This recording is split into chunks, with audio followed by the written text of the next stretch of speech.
Kapal ikan KM Arta Minatama 11 ini terbakar di perairan Teluk Pulau Wamar Dobo, Kepulauan Aru, Maluku saat hendak berlabuh di area Pelabuhan Dobo.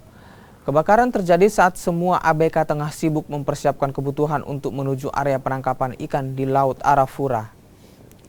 Diduga kapal ikan ini terbakar akibat percikan api yang keluar dari knalpot kapal. Semua ABK berjumlah 28 orang dikabarkan selamat setelah menyelamatkan diri dengan terjun ke laut sebelum akhirnya dievakuasi petugas ke darat.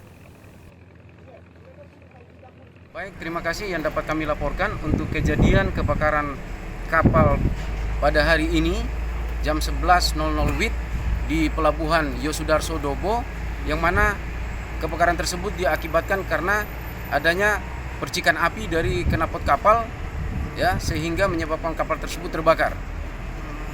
Jumlah ABK kapal sebanyak 27 orang ditambah 1 nakoda, namun semuanya kami dari tim gabungan sudah mengevakuasi para ABK dan nakoda tersebut di kapal yang sudah kami siapkan.